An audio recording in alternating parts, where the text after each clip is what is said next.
Hello, what's up? Yun na nga tayo nagbabalik. So, bali, andito nga pala tayo ngayon sa labas kasi wala tayo sa loob.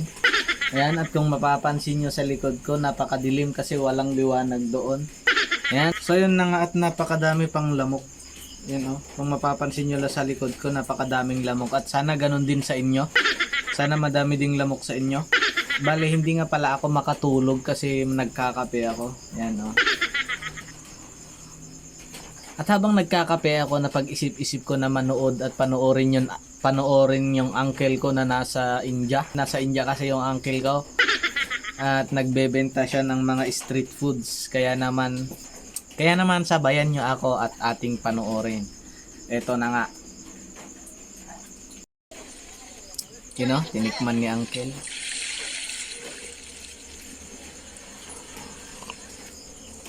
Yan, nilagyan ng napakadaming asin. Ano yun?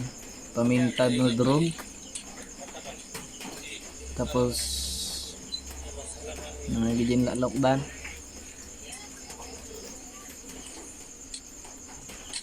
Yan, nilagyan ng matigas na tubig. At nilagyan ng ano yun? Kasi sila pinagpispisan pigadang.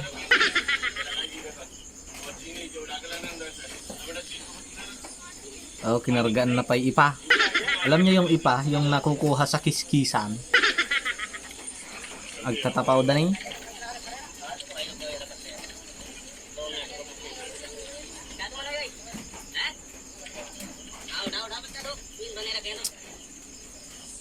Sa mga hindi nakakaalam, uncle ko nga pala yan. Kasi magkakulay kami yung. Yan, in kiwar-kiwar na isaw-saw-saw pa yung ramay na. Hindi masay ng kail. Sorry naman na. Nagadula mo.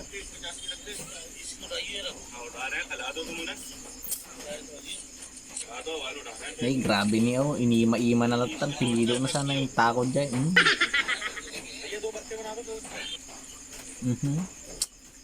Lagi masay, natatakan tuloy ako. Oh, sarap oh.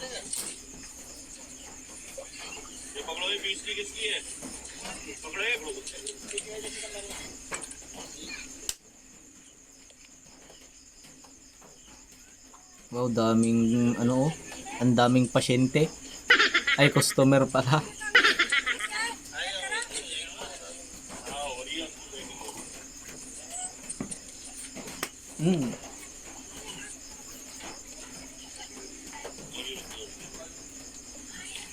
Oh, pahirit-hirit pa.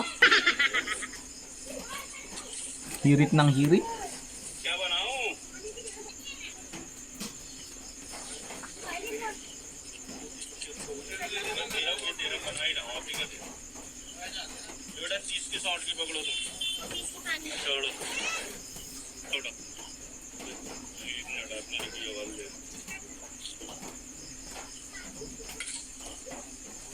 Balang araw kapag nagkaroon din ako ng puhunan, siguro pag nagkaroon ako ng pera gagawa din ako ng ganyan.